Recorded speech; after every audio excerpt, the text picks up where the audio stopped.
अभी गुरु जी ने कितनी अच्छी बात बोली। आप हंसोगे तो आपके साथ सारा संसार हंसेगा। आप रोगे तो आपके साथ रोएगा कोई नहीं। आपके साथ रोएगा कोई नहीं, लेकिन आप हंसोगे तो सारा संसार आपके साथ हंसेगा। ये बात तो हम लोग खुद देखते हैं, प्रैक्टिकल देखते हैं। कंपनी बाग में रोज सोमवार से शुक्रवार तक रोज क्लास चलता है हम लोगों का, लाफिंग क्लास, सुबह 8 से 9। तो लाफिंग क्लास जब होने लगता है तो उस समय और कई लोग जुड़ जाते हैं और उनको हंसने में बड़ा मजा आता है। और इस बात को तो डॉक्टरों ने भी एक्सेप्ट कर लिया है, laughing is the best exercise. सेहत के लिए हंसना सबसे अच्छा है। तो इसलिए जीवन में खुद भी हंसो, औरों को भी हंसाओ। आप ऐसा करोगे तो आप भी आनंद में रहोगे और दूसरों को भी आनंद में रखोगे। हम लोगों का गीता का दूसरा अध्याय चल रहा है। कल हुआ था पूरा खाना पूरा सोना पूरी रहत रेहान, हेमा सुख की खान। अज्ञानी जगत की बातों का विस्तार करते हैं, पर ज्ञानी का अपने मन इंद्रियों पर पूर्ण संयम होता है। मुख की इंद्रियों का संयम तब होता है जब तेरे अंदर खाने पीने की चाह नहीं है और मौन रहते हो। कल यहाँ तक हुआ था। इसके आगे आज गीता का दूसरा अध्याय। विवेकानंद ने सूखी रोटी के टुकड़ों को भी पानी में डुबोकर खाया। निष्काम सेवा के लिए जहाँ भी गुरु भेजे तत्पर रहो, पर तुम्हारे अंदर घूमने की इच्छा नहीं होनी चाहिए। विवेकानंद में वो इतने गरीब थे कि वो खाने को कुछ नहीं था, तो वो सूखी रोटी पानी में डुबो करके भिगो के खाते थे। लेकिन उन्होंने ज्ञान को नहीं छोड़ा, ज्ञान बांटना नहीं छोड़ा, अपने धर्म से हटे नहीं। जीवन में कितना भी कष्ट आया, आप अपने से चेक करो कि आपको जरा सा कहीं दावत है तो आप सत्संग पहले छोड़ देते हो। खाने की इतनी आसक्ति है कि सत्संग जो है वो सबसे लास्ट में है। जब कोई काम नहीं, चलो सत्संग बैठ जाए। आप सत्संग को जितना महत्व दोगी, सत्संग उतना आपको महत्व देगा। आप सत्संग को महत्व कुछ न दो और चाहो कि सत्संग आपको महत्व दे, ऐसा नहीं होगा। ताली हमेशा दोनों हाथ से बजती है, एक हाथ से नहीं बजती। जैसे अक्सर लोग गुरु के ऊपर भी लांछन लगा देते हैं कि गुरु फलाने को बड़ा चाहता है, गुरु फलाने को जो है ना भजन गाने के लिए रोज कहता है, गुरु फलाने से रोज पूछता है और फलाने से नहीं पूछता। तो अपने दिल में झांक के देखो कि तुम्हारा कितना समर्पण गुरु के आगे है और अगले का कितना समर्पण है। तुम्हारा सत्संग के प्रति कितना झुकाव है, उसका कितना झुकाव है। अपने अंदर आप चेक करो तो आपको पता लग जाएगा। गुरु यहाँ पर किसी के साथ कोई पार्शलिटी नहीं करता। जितना जितना तुम अधिक सत्संग को प्यार करोगे, गुरु को प्यार करोगे, गुरु के कार्य में लगोगे, तो उतना ऑटोमेटिक जो है क्या है, उतना वजन तराजू पर रखना पड़ता है। जितना तुम जो है वेट रहेगा उतना सामान रखना पड़ेगा। तो तुम्हारी श्रद्धा का वेट कितना है देखो ना, चेक करो ना। तुम्हारी श्रद्धा का वेट तो 100 ग्राम है और बात कर रहे हो उसके लिए जो 1 किलो, जिसकी श्रद्धा का वेट 1 किलो है। तुमको कहीं बोला जाता है कहीं चलने के लिए, तुम जाते हो? अगले को बोला जाता है आधी रात को यहां चले जाओ, भाग के जाता है। आप गुरु को अपने अंडर में चलाओगे?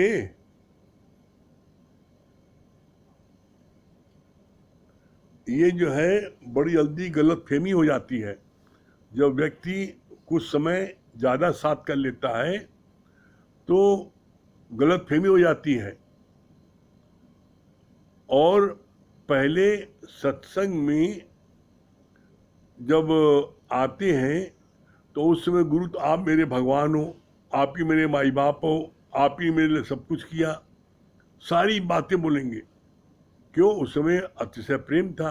क्यों? क्योंकि गुरु ने को बढ़ाना था, गुरु को इंटरेस्ट क्रिएट करना था। तो गुरु ने गुरु ने अट्रैक्ट किया तुमको भी, और उसके बाद में गुरु ने तुमको खूब इंस्पायर किया, खूब तुमको बढ़ावा दिया, सब जगह साथ ले गया, यहाँ चलो वहाँ, सब जगह साथ ले गया। चाहे कैसे भी हो चलो, हर तरह साथ दिया। उसके बाद में थर्ड स्टेज आती है जब गुरु ट्रांसफॉर्म करने लगता है, तो उस समय आप देखो आपका क्या डिवोशन है। आप कहने चलते हो गुरु के, तो होता क्या, गुरु जो प्रोत्साहन बहुत देता है, तो प्रोत्साहन देने पर गलत फहमी हो जाती है कि गुरु को गरज इनकी है, उनकी गरज गुरु को है। अरे सागर से 10 बाल्टी पानी निकल जाए, सागर में फर्क कुछ नहीं पड़ेगा। सत्संग तुम नहीं आओगे, डूबोगे तुम। सत्संग में तुम मन नहीं लगाओगे, गुरु के कहने में नहीं चलोगे, तो डूबोगे तुम। गुरु थोड़ी डूबेगा, गुरु ने तो अपनी सारी परीक्षा दे दी है। यहां पर गलती क्या होती है, जब गुरु बहुत अधिक सेकंड स्टेज पर प्रोत्साहन देता है बढ़ाने के लिए, तो गलत फहमी हो जाती है कि शायद इनको मेरी गरज है और इनके बिना मेरा काम नहीं चलेगा। तो ऐसे में क्या होता है, गुरु के अंडर में चलने की जगह हम गुरु को चलाने लगते हैं। इन्हें ऐसा करना चाहिए, इन्हें ऐसा करना चाहिए, ये ऐसा नहीं किया, इन्होंने ऐसा किया। अरे भाई, यहां पर गुरु ने बोला तुम पढ़ने आए हो कि पढ़ाने आए हो? पढ़ने आए हो कि पढ़ाने आए हो? तो ऐसे में जब तक मन में श्रद्धा भक्ति नहीं आएगी, तब तक ज्ञान का एक शब्द भी अंदर नहीं जाएगा। श्रद्धा का जितना हम तराजू में वाट रखते हैं, गुरु उतना उस पर जो है माल रख देता है। माल रखना पड़ता है उतना। तो ऐसे में आप देखो, चेक करो अपने अंदर, तोरा मन दर्पण कहलाए और भले बुरे सारे कर्मों को देखे और दिखाए। जग से भाग ले प्राणी पर मन से भाग न पाए, तोरा मन दर्पण कहलाए। अपने दिल से पूछ के देखो, कोई कार्य करते हो गुरु से पूछते हो? गुरु से परमिशन लेते हो? अपने मन सब काम करोगे, उसके बाद गुरु हमको मानते नहीं, हमको पूछते नहीं। तो ऐसे में कुछ देर एकांत में बैठ करके आत्मचिंतन करो कि आज तक तुमने गुरु को क्या दिया है, और गुरु तुम क्या दे सकते हो। गुरु पास कोई चीज कमी है क्या? तो ऐसे में देना है हमको अपनी श्रद्धा, विश्वास और प्रेम। गुरु को किसी का धन दौलत, किसी का पदार्थ कुछ नहीं चाहिए। और जिस दिन मन में श्रद्धा अंधी आ जाएगी, जिस दिन अथाह प्रेम हो जाएगा और जिस दिन अटूट विश्वास हो जाएगा, ज्ञान फिर खटाखट जाने लगेगा।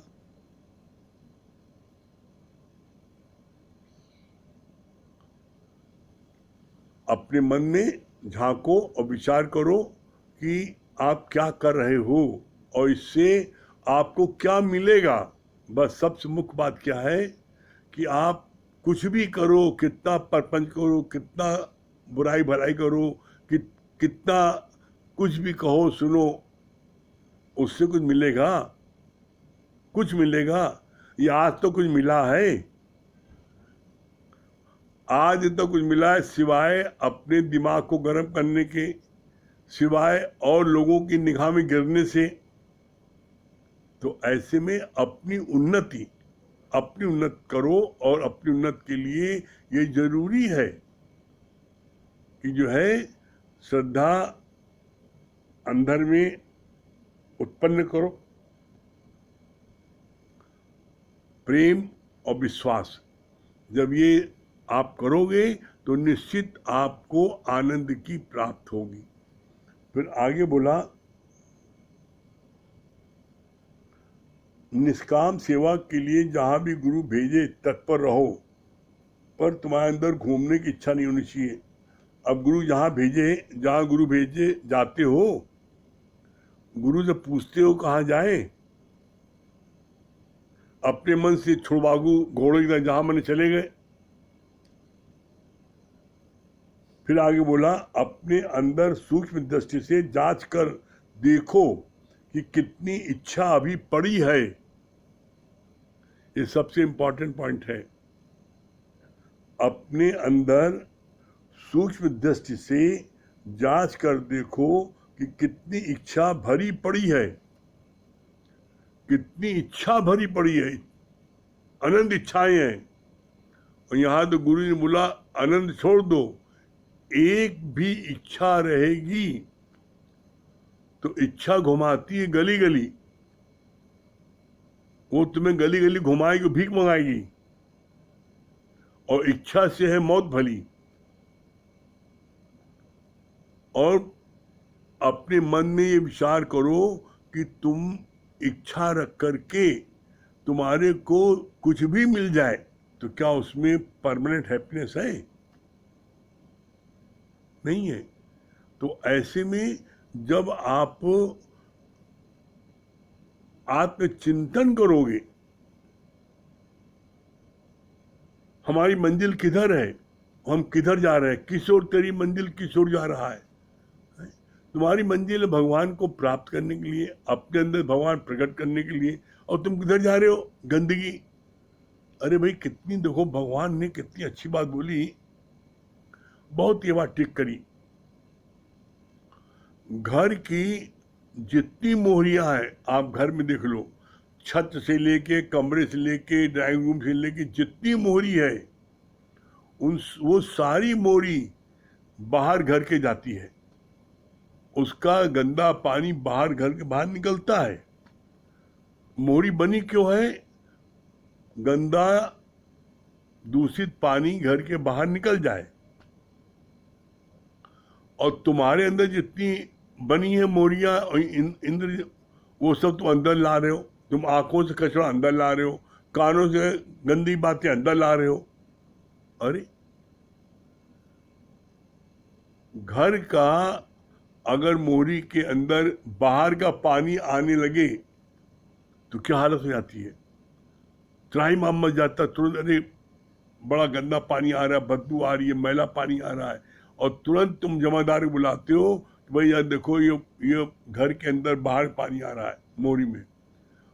और आप रोज बाहर का पानी अपनी आंखों से, गंदा पानी अपनी आंखों से अंदर ले आते हो, कानों से अंदर ले आते हो, नाकों से अंदर ले आते हो। ये सारी इंद्रियों से तुम जो है गंदगी अंदर ले जा रहे हो। इसके लिए तुमको बदबू नहीं आ रही है, इसके लिए रोक नहीं रहे हो। एक्चुअल में आपको पता ही नहीं है, एक्चुअल में आपको पता ही नहीं है कि आप गंदगी अपने अंदर ले जा रहे हो। वो तो तब पता लगता है जब आपका ज्ञान से मन उछट जाता है। पता तब लगता है जब आप बुराई भलाई करने लगते हो। अरे भाई, जो कुछ सुधार करना है अपने अंदर करो। है इंद्रियों की शक्तियां बाहर की ओर, जो बाहर से तोड़कर अंदर से जोड़ लो। बाहर तुम बाहर मुखी होगे तो जीवन पर्यंत दुखी रहोगे। अंतर्मुखी सदा सुखी, बाहर मुखी सदा दुखी। अगर आप चाहते हो सुखी रहना तो अंतर्मुखी बनो। फिर आगे बोला,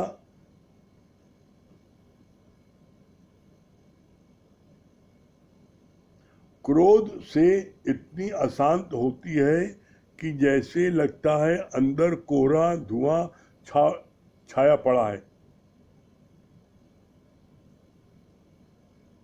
जब इच्छा की पूर्ति नहीं होती तो क्रोध, बोला क्रोध से इतनी अशांति होती है। जो आप अंदर क्रोध उत्पन्न होता है तो आपके मन में इतनी हलचल होती है, इतनी हलचल होती है। तो हलचल का परिणाम क्या होता है? आपके अंदर इतनी हलचल होती है तो हलचल का परिणाम ये होता है अंदर में कोहरा और धुआं उत्पन्न हो जाता है। जैसे आपके ज़्यादा ठंड का दिन होता है तो कोहरा पड़ता है।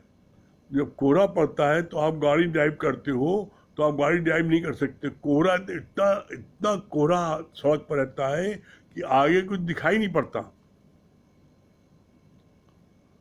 बहुत स्लो गाड़ी चलाई पड़ती है। इसी तरीके से जब आप क्रोध करते हो तो आप अंदर क्रोध के कारण ऐसा अंदर में क्या होता है, कोहरा आ जाता है कि आपको क्या अच्छा है क्या बुरा है कुछ नहीं सूझता। और क्या बोला, क्रोध से जो है तुम्हारे अंदर और धुआं आ जाता है। जैसे जब अग्नि जलती धुआं आ जाता है तो कुछ दिखाई नहीं पड़ता। तो ऐसे में आप धुआं आया या कोहरा आया जिसके कारण से आपको आगे का रास्ता दिखाई नहीं पड़ा, तो उसके पीछे कारण क्या है? कारण है इच्छा की पूर्ति न होना। तो आपने इच्छा किससे पूछी की? गलती किसकी है?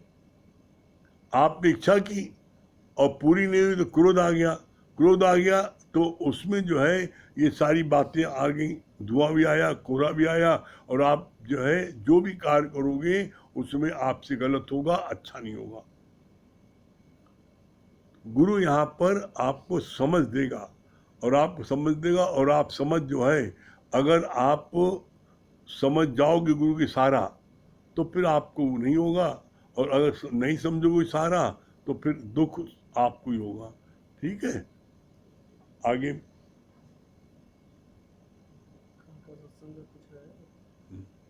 अच्छा, ये जो है कल कल संडे है तो कल 11 बजे का सत्संग जो है कल नहीं होगा। कल हमारे गुरु जी की प्रमला भगवान की पुण्यतिथि है, तो उनके उसमें हम सब लोग लखनऊ से जुड़ेंगे और सत्संग वहाँ सुनेंगे। कल 11 बजे कल सत्संग जो है जो होता हम लोगों का वो नहीं होगा, और रात का सत्संग 9 बजे जैसे होता वो होगा।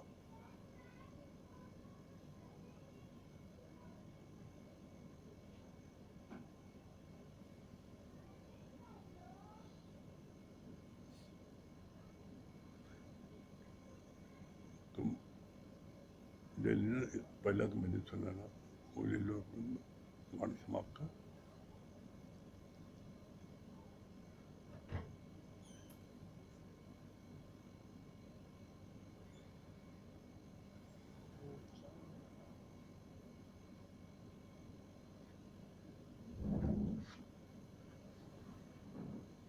हाँ, हम लोगों का ये थोड़ा ऊपर नहीं सकता कहीं कैसे।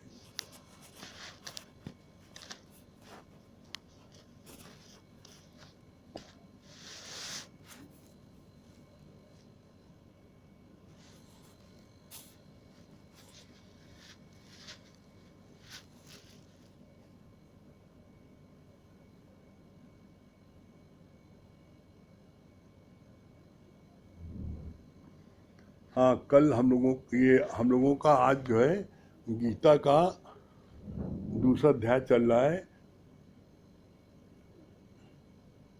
अभी पढ़ा गया है, क्रोध से इतनी अशांति होती है कि जैसे लगता है अंदर कोहरा धुआं छाया पड़ा है। इसके आगे बोला, गुरु ने कहा है माइंड योर ओन बिजनेस। दूसरों की बातों में जाने का तेरा क्या प्रयोजन है? तुम तो अभी तक दूसरों की को समझाने का प्रयास करते हो, गृहस्थ में भी आसक्त होकर फंसे रहते हो। कितना अच्छा बोला। गुरु ने कहा माइंड योर ओन बिजनेस। तुम अपना बिजनेस देखो, दूसरे बिजनेस क्यों देखते हो? और हमने अपने जीवन में देखा है कि कितने लोगों को जो अपना व्यापार में ध्यान न दे करके पड़ोस वाले के व्यापार में ध्यान देते हैं, तो उनका व्यापार सब चौपट जाता है। अरे आप अपना ध्यान दो, अपने अपने उस पर देखो, तुमको तुम्हारे जीवन में कितनी तरक्की हुई है। दूसरों जीवन देखने से क्या फायदा? इसी बात बोला है माइंड योर ओन बिजनेस। दूसरों की बातों में जानने का तेरा क्या प्रयोजन है? तुम्हारा क्या प्रयोजन दूसरों की बातों में जानने का है? कोई फायदा नहीं है। गृहस्थ में भी आसक्त होकर फंसे रहते हो। गृहस्थ में भी एकदम फंसे रहते हो, चपके रहते हो, सत्संग छोड़ देते हो। है कितनी बार बात चली, गृहस्थ में रहे जो उदास, नाना हम ताका दास। गृहस्थ में जो रहता है उदास, उदास मतलब क्या होता है? उदास मतलब होता है कि वो फंसा नहीं है, एक किनारे रहता है। गृहस्थ में रहता है, गृहस्थ के सब कार्य करता है, सबकी सेवा करता है, लेकिन एक किनारे से, कि जब सत्संग टाइम हुआ फुर्स उड़ गया। ऐसा नहीं कि बीच में परिवार के बैठा है और जब जाने लगे सब लोग पूछने लगे कहाँ जा रहे हो, कहाँ जा रहे हो। बोला कैसे? जैसे होशियार मक्खी को भूख लगी है, वो हलवाई के कड़ाव बजाती है और एक किनारे बैठती है और भर पेट चाशनी पीती है और उसके बाद फुर्स उड़ जाती है।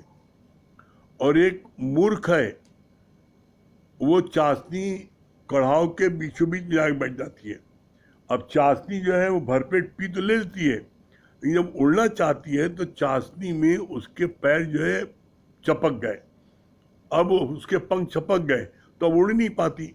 जब उड़ नहीं पाती तो परिणाम होता है कि उसी में घुट घुट करके तड़प तड़प के मर जाती है।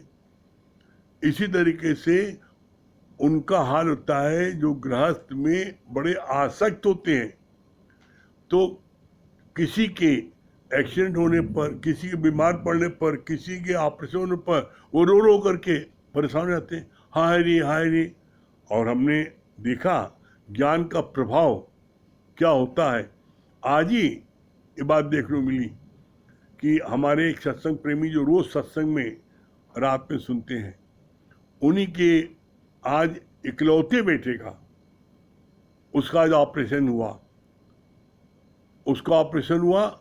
और दोपहर में भर्ती किया, शाम को ऑपरेशन हुआ। और जब उनके पास में जाना हुआ, सुबह भी शाम को भी, हमने पूछा आप क्या अनुभव कर रहे हो? तो उन्होंने कहा हमको गुरुजी आपकी कृपा से लेस मात्र कुछ नहीं पता लग रहा है, बस हमको मन में यह है कि नहीं, मेरा गुरु जब मेरे साथ है हमें कोई चिंता नहीं है। और कहा इसके पहले ऐसे कोई ऑपरेशन होता था घर में तो हम जो है कांपने लगते, थरथरा करके मेरी रात भर नींद गायब जाती थी। ये है ज्ञान का प्रभाव। कैसे एकदम बिल्कुल मस्त वाणी सुन रहे हैं, भजन सुन रहे हैं, और बैठे करे नहीं, अब मैंने अब डॉक्टर को सौंप दिया, डॉक्टर जाने डॉक्टर काम, सब बड़ा अच्छा होगा, लेस मात्र भी मन नहीं घबराया। तो ये स्थिति हर एक की होगी। जो भी मनमना भाव करके सत्संग सुनेगा रात का, उसके जीवन में कितनी बड़ी विपरीत परिस्थिति आ जाए, वो कभी भी डावाडोल नहीं होगा, कभी भी किसी बात से वो डरेगा नहीं, घबराएगा नहीं, कांपेगा नहीं, रोएगा नहीं।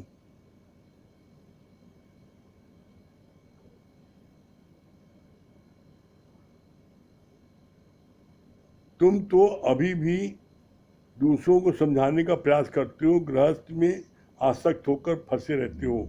तो यहाँ पर हमें गृहस्थ में जब ज्ञान प्राप्त हो जाता है तो फिर हम फंसते नहीं हैं और एक किनारे से सेवा करते हैं, ज्ञानी मक्खी की तरह।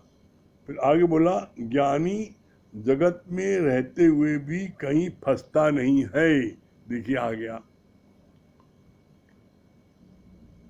फिर से पढ़ देने, बहुत इंपॉर्टेंट लाइन है। ज्ञानी जगत में रहते हुए भी कहीं फंसता नहीं है, मुख से भी केवल आत्मा का ही बात करता है। अब यहाँ जो बोला, ज्ञानी जगत में रहते हुए भी कहीं फंसता नहीं, मतलब क्या हुआ?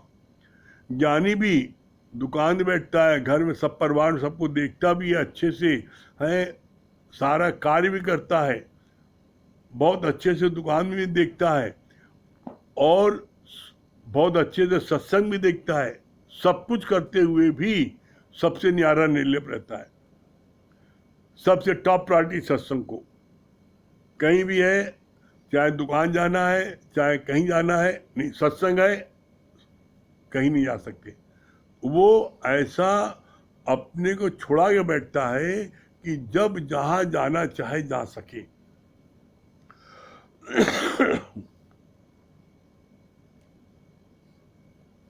अब आप अपने को पूछो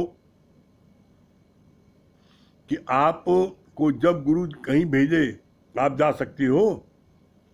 अरे नहीं, आज अभी दुकान खुली है, कोई दुकान पर है नहीं बैठने वाला, तो इतना विश्वास है कि अगर हम दुकान बंद करके भी चले आएंगे मेरा नुकसान नहीं होगा, गुरु सब जानेगा। तो यहाँ पर आप देखो कि ज्ञानी की तरह आपको भी रहना है, आप रहो, सब काम करो, लेकिन जब गुरु कार हो तो उसको सबसे टॉप प्रायोरिटी पर दो। फिर बोला,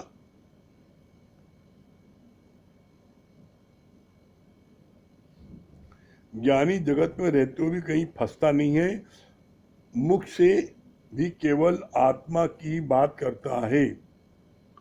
मुख से आत्मा की बात क्या करता है? वो कोई भी किसी भी समय उससे जब कुछ भी पूछता है तो घूम फिर करके वो आत्मा की बात ही बताता है।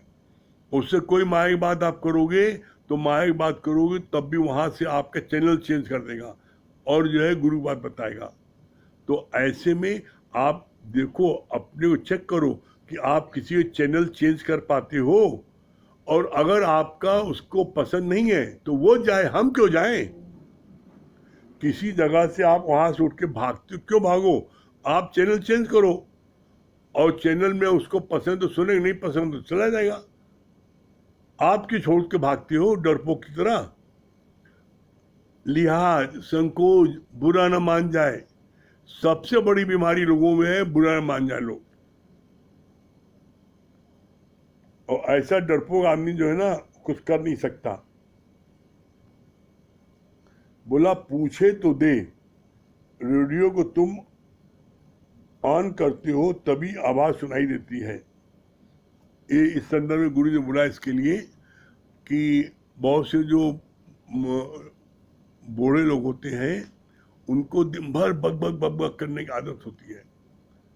तो एक इस पर गुरु ने दृष्टांत बताया था, कहा कि एक बुजुर्ग पिता, वो दिन भर कुछ न कुछ बोलता रहता था, दिन भर घर वाले परेशान हो गए। तो बेटे ने कहा कि पापा काश आप रेडियो स्टेशन बोलते। तो वो बड़ा खुश हुए पिता कि शायद मैं इतना अच्छा बोलता हूँ, इतना अच्छा बताता हूँ कि मैं रेडियो स्टेशन बोलूँ। तो कहा रेडियो स्टेशन क्यों बोलते हैं, इतना अच्छा मैं बोलता हूँ, इतना अच्छा मैं बताता हूँ। कहा नहीं, रेडियो स्टेशन बोलते तो कम से कम हम यहाँ बंद तो कर सकते थे, अभी आप मुख से बोलते हो वहाँ वो बंद नहीं कर पा रहे हैं और हमको झेलना पड़ रहा है। तो इसीलिए बूढ़े लोगों को घर में लोग रहना पसंद नहीं करते। बूढ़े लोगों को जो ज्ञान में नहीं आते हैं उनको लोग अपने से अलग बुढ़ा आश्रम इसलिए छोड़ आते हैं। बुढ़ापा बुरा नहीं है, बुढ़ापे की आदत बुरी है। बुढ़ापे की आदत क्या है? दिन भर कुछ न कुछ बोलना और दिन भर कुछ न कुछ खाना। चोच तेज आती है, सारी इंद्रियां शिथिल हो जाती हैं, लेकिन ये मुख की जो चोच है ये बड़ी तेज आती है। इसको क्या, इसको सिर्फ इसको दो चीजें, एक बोलना और दूसरा खाना। तो ऐसे में अगर आप अपनी बेकदरी कराना चाहते हो परिवार में और बुढ़ा आश्रम में आपको लोग छोड़ आए, तो आप दिन भर बक बक करो। और आप चाहते हो कि नहीं आपका घर में सम्मान करें, आपको प्यार करें, तो मौन होकर रहो। और मौन ही सौन है। आप जब इसके लिए क्या, कितनी अच्छी बात बोली आगे, इसके लिए आगे पूछा, जब कोई पूछे तो दे, बिना पूछे नहीं।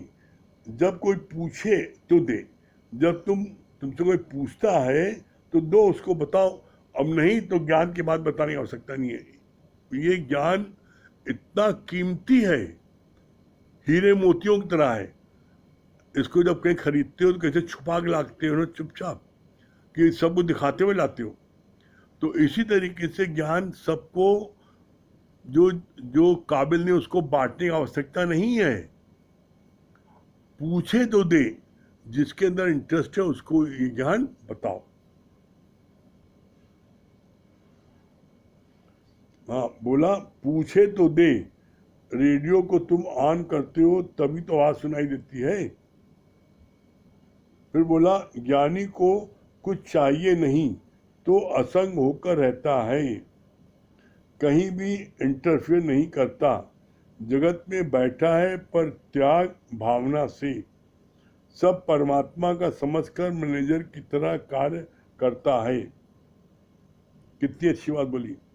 ज्ञानी को कुछ नहीं चाहिए तो असंग होकर रहता है, कहीं भी रहता है ज्ञानी, वो असंग होकर रहता है। वो किसी से ज्यादा चपकता नहीं ना। क्यों? क्योंकि किसी से कुछ चाहिए नहीं। जब कुछ चाहिए नहीं तो खुनकी रहती है, और जब कुछ चाहिए तो हम दुम हिलाते रहेंगे। तो यहाँ पर ज्ञानी जो है उसको किसी से कुछ नहीं चाहिए। इसीलिए बोला गया है कि ज्ञानी सबसे असंग होकर रहता है। वो जो है इतना ज्यादा लिपामान नहीं होता। क्यों नहीं होता? क्योंकि उसे किसी से कुछ चाहिए नहीं, तो जो भी उसके संपर्क में आता है उसको प्यार करता है, बाकी वो किसी से भागता नहीं है। फिर बोला आगे,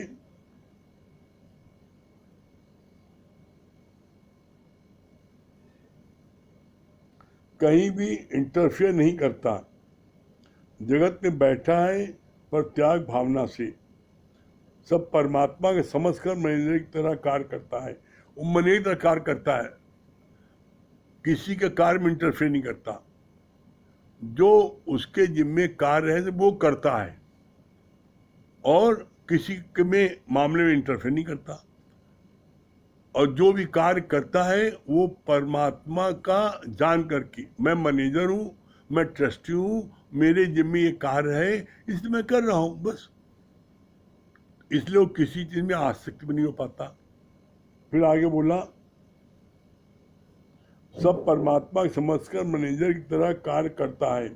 राजा जनक रहे रजाई में, फिर भी नगरी को आग लग गई तो भी निश्चिंत गुरु के पास बैठा रहा। कितनी अच्छी बात बोली है, ये सबसे अच्छा उदाहरण है। बोला राजा जनक रहे रजाई में, फिर भी नगरी को आग लगी तो वो निश्चिंत होकर राजा के संत के पास में बैठे रहे और सत्संग सुनते रहे। इसका बहुत अच्छा गुरुजी ने दृष्टांत बोला कि जब राजा जनक आते थे, गुरुजी ज्ञान तब शुरू करते थे। तो ये बात जितने लोग सत्संग में बैठे रहते थे तो वो लोग, उनको बड़ा बुरा लगता था कि ये गुरु कैसा है, जब राजा जनक आते हैं तब ये जो है सत्संग शुरू करते हैं।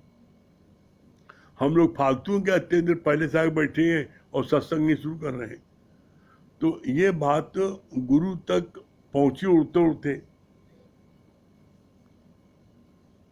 गुरु के तो हर कार्य में रहस्य होता है ना।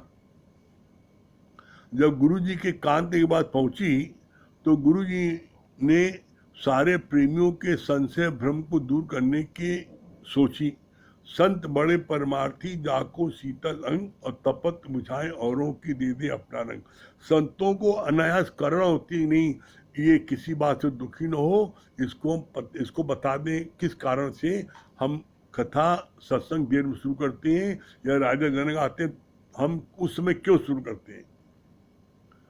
तो क्या किया उन्होंने एक शिष्य को ये सहज दिया कि कल हम जब सत्संग करते रहें तो सत्संग करते समय बीच में तुम आकर के जोर से चिल्ला के कहना कि राजा जनक के महल में आग लग गई। सत्संग बीच में। शिष्य ने कहा जैसा आपकी आज्ञा गुरुजी। अगले दिन सत्संग गुरुजी ने जब राजा जनक आ गए तो सत्संग शुरू कर दिया। और जब शुरू कर दिया, अभी सत्संग पीक पे चल रहा था, सब बातें बता रहे थे, तभी किसी प्रेमी चिल्लाते हुए आया कि राजा जनक के महल में आग लग गई। तो जितने लोग सत्संग सुन रहे थे, राजा जनक को छोड़ करके बाकी सब भाग गए। जिनके मन में आ रहा था कि मैं 1 घंटे पहले से आगे बैठा हूं और ये कथा नहीं कर रहे हैं, सत्संग शुरू नहीं कर रहे हैं, राजा जनक का इंतजार कर रहे हैं, ये कौन सा तरीका है, तो वो सब भाग गए। आग तो लगी नहीं थी। जब लौट के वापस आए तो मुंह लटका करके, आग नहीं लगी थी। उसमें एक संत भी थे, सिर्फ लंगोटी पहने थे, वो ही भाग के चले गए। तो पूछा गया सबसे, भाई आप लोग जो है क्यों भागे। अरे भाई राजा जनक के महल में आग लगी, सुना, हमारा पड़ोस में घर था इसलिए भागे कि मेरे घर में आग लग जाएगी, वहां फैल जाएगी, सब मेरे घर जल जाएगा, इसलिए भागा। संत जी से पूछा गया कि संत जी आप तो एक लंगोटी पहने, तो आप काहे भागे। तो कहा मेरी एक लंगोटी जो है वो राजा जनक के महल के पास में मेरी झोपड़ी है, और मेरी एक लंगोटी वहां धूप में मैंने सुखाने के लिए छोड़ रखा था, तो मैं डरा कि मेरी लंगोटी नहीं जल जाए। तो एक लंगोटी में भी आसक्ति है। और देखा जब सब लोग लौट के आए तो देखा राजा जनक वैसे ही शांत भाव से बैठे हैं। सबको बड़ी शर्मिंदगी महसूस हुई कि हम सब तो भागे, लेकिन जिसके घर में, जिसके महल में आग लगी है, वो बैठा है। तब जो है गुरु ने सारे प्रेमियों को संबोधन करके कहा कि आप सबके प्रश्नों के जवाब मिल गए। कहा गुरु जी कैसा प्रश्न, हमें तो कोई प्रश्न किया नहीं। कहा आपने प्रश्न किया नहीं, लेकिन काना फूसी तो कर रहे थे रोज कि राजा जनक के आने पर सत्संग शुरू होता है, हम घंटे भर पहले से आगे बैठे सत्संग नहीं शुरू कर रहे हैं। राजा जनक से पंडित गुरुजी लगता है कुछ विशेष दक्षिणा पाते हैं, इसलिए उनके आने पर शुरू करते हैं। सबके मन में भावना थी ना, सब चुप। तब जो है राजा जनक ने जो है क्या है, राजा जनक से पूछा। राजा जनक बैठे थे तो राजा जनक से पूछा गुरुजी ने, भाई सब भाग गए थे और तुम्हारे महल में आग लगी, राजा तुम क्यों नहीं भागे। तब जवाब दिया उन्होंने, राजा जनक ने, मैंने तो पहले ही दिन अपना तन मन धन तीनों गुरु को दे दिया, और जब गुरु को दे दिया तो गुरु भागे, मैं क्यों भागूं।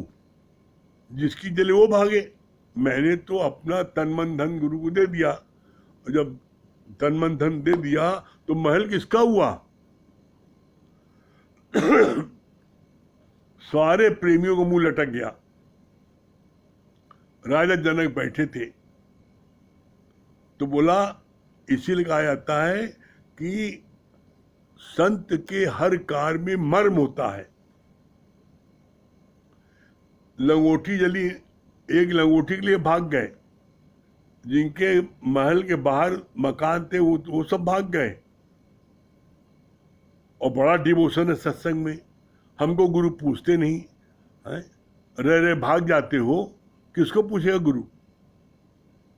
तो यहाँ पर जो है, यहाँ पर राजा जनक के महल में आग लगी, राजा जनक अपनी जगह बैठे रहे, हटे नहीं। ऐसी श्रद्धा भावना है, ऐसी जैसे जैसे राजा जनक ने अपना तन मन धन दिया, वैसे आपने अपना तन मन धन दिया है।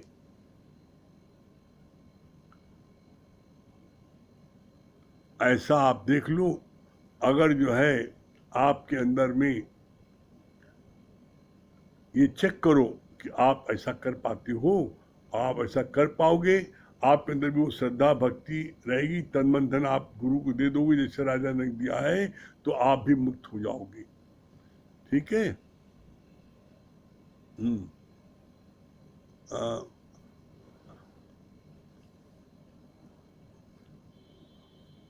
अनुज भैया, अनुज भैया भजन सुनाइए।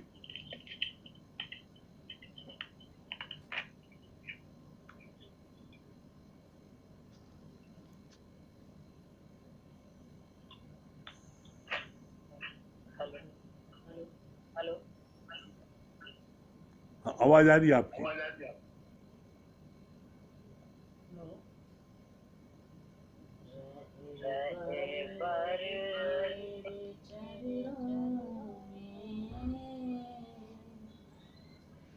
हर सांस गुजर जाए,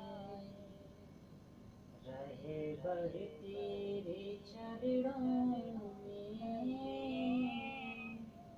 हर सांस गुजर जाए, जिस सांस तुझे भूलूं,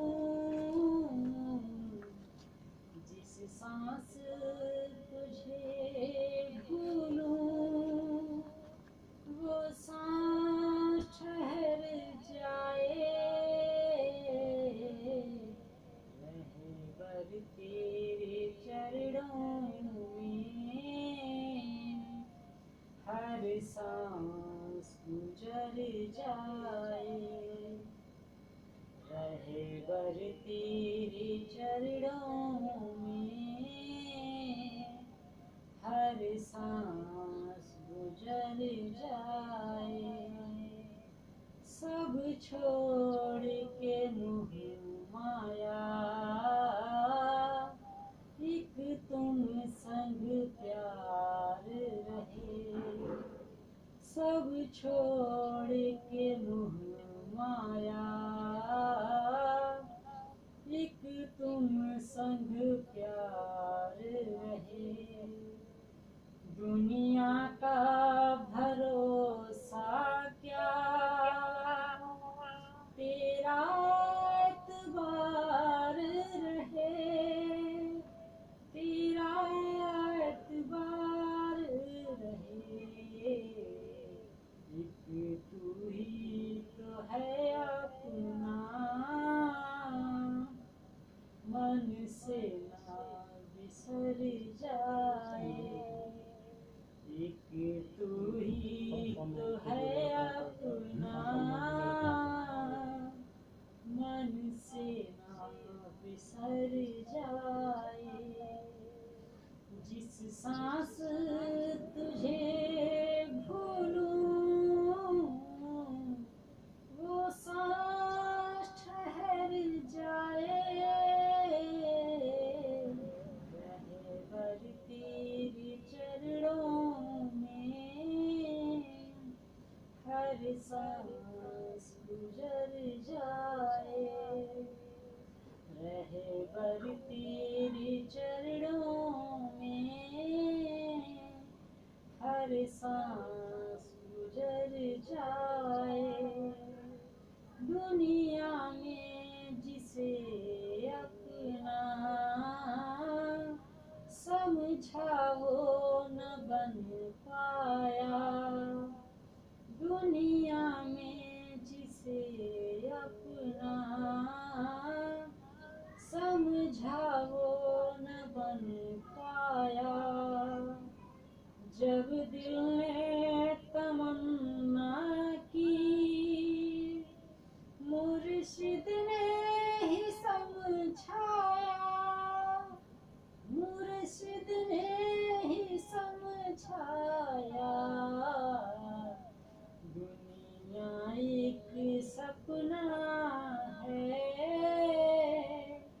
जो सुबह निकल जाए।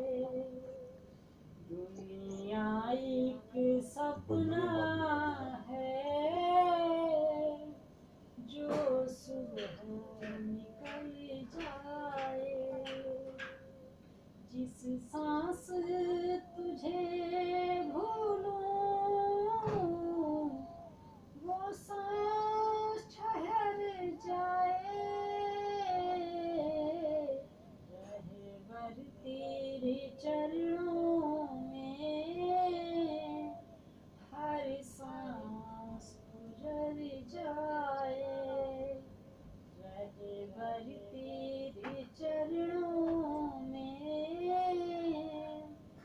हर सांस गुजर जाए। तुझे चाहने वाले को चाहत ना रहे कोई। तुझे भूलने वाले को राहत ना रहे कोई। राहत ना रहे कोई। तुझे पाके भुला दे जो तुझे पाके भुला दे जो इंसान वो किधर जाए। तुझे पाके भुला दे जो इंसान वो किधर जाए।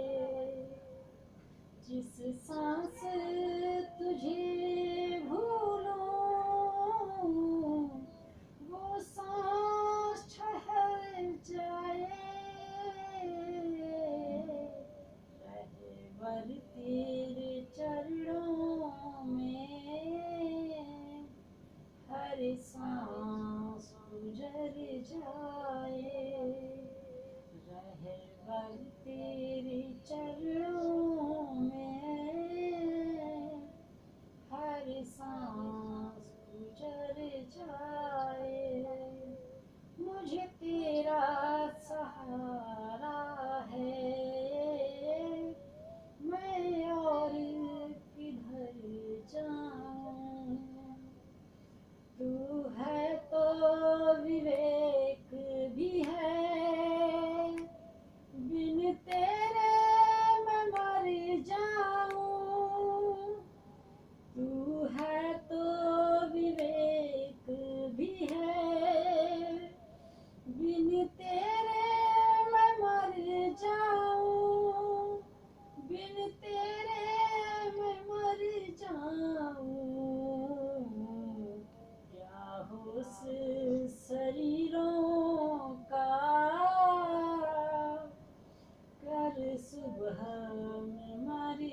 तेरे चरणों में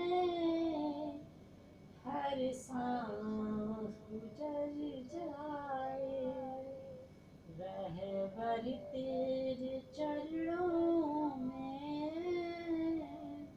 हर सांस गुजर जाए, हर सांस गुजर जाए, हर सांस गुजर जाए।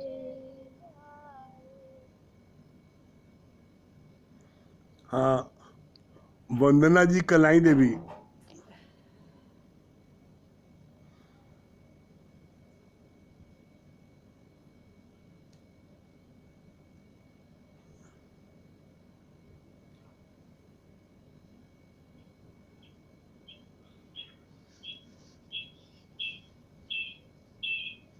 हरिओम गुरुजी। हरिओम। हाँ, वंदना जी भजन सुनाइए।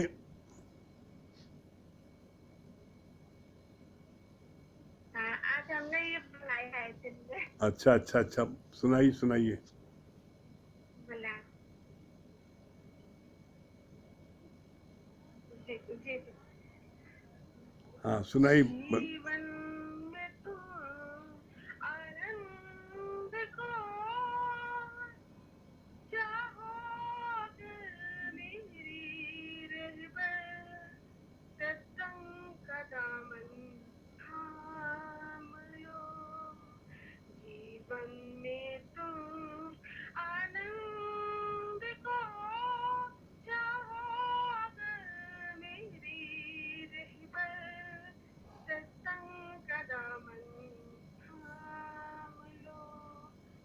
सत्संग गुरु की शान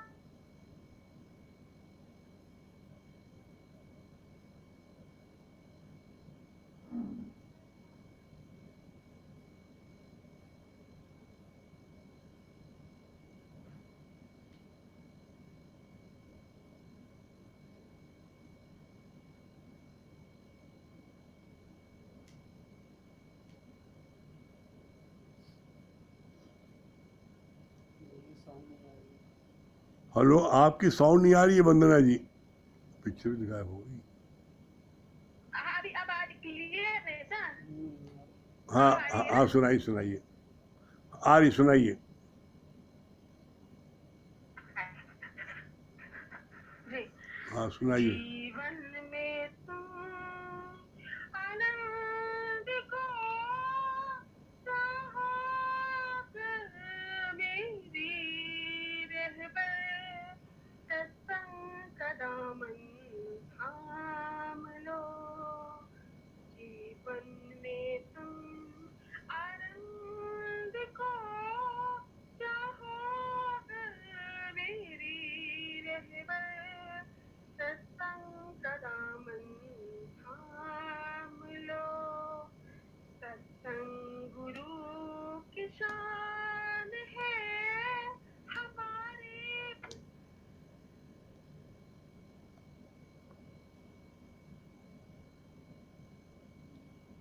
क्या हो रहा है यार?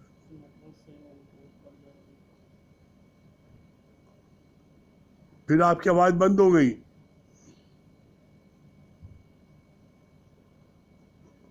वंदना जी आवाज नहीं आ रही, नेटवर्क खराब है क्या? नहीं नहीं, आपको तो उधर से नहीं आ रही है। आप आई आवाज? हमारी तरफ से नहीं आ रही है। हेलो। हाँ हेलो, क्या बोले? हाँ, अब आ रही है हाँ आवाज? हाँ हाँ, आ रही है। आपकी तरफ से नहीं आ रही। अच्छा, आप सुनाइए। यहाँ सही है, आपकी तरफ से ठीक। नहीं पहुंच आ रही। हाँ सुनाइए सुनाइए। गुरु की शरण जो आएगा, मुक्ति वही तो पाएगा। कुछ नहीं करो, रख दो। गुरु की शरण जो आएगा, मुक्ति वही तो पाएगा। घर पे बचना है तो गुरु की नैया तैयार सत्संग गुरु की शान है, हमारे भी तो पहचान है। सत्संग हमारा महान है। मुक्ति गुरु का द्वार है, गुरु तो हमारी ढाल है। मुक्ति गुरु का द्वार है, गुरु तो हमारी ढाल है। गुरु के वचनों पे जो हम चले, उससे बेड़ा पार है।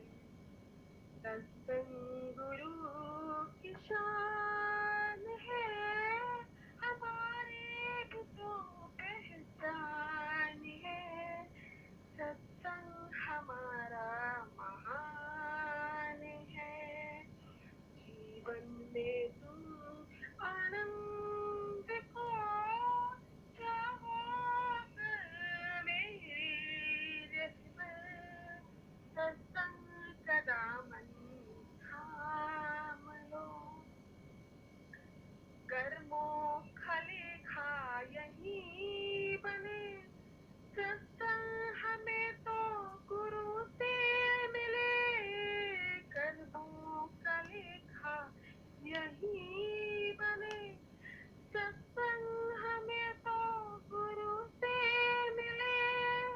कर्मों की गठरी से बचना है तो गुरु की राहें तैयार है। कर्मों का लेखा यहीं बने, सत्संग हमें तो गुरु से मिले। कर्मों का लेखा यहीं बने, सत्संग गुरु की शान है। गुरु तो हमारा महान है, हमारी भी तो पहचान है। जीवन में तुम आनंद को चाहो, मेरी रहमत सत्संग का दामन थाम लो। सत्संग का दामन थाम लो। सत्संग का दामन थाम लो। बहुत सुंदर वंदना जी। कल 23 अगस्त है। कल हमारे प्रेमर भगवान का उनकी पुण्यतिथि का दिन है। तो कल रात में जैसे सत्संग होता है 9 से 10:15 रात में होगा, और कल संडे को जो 11 बजे होता है वो कल नहीं होगा। कल हम लोग सब लोग जो है कल लखनऊ जुड़ेंगे, क्योंकि गुरु जी की पुण्यतिथि है। ऐसे अवसर पर सत्संग सिर्फ एक होगा। ठीक है, चलिए हरिओम को जाप कर लें।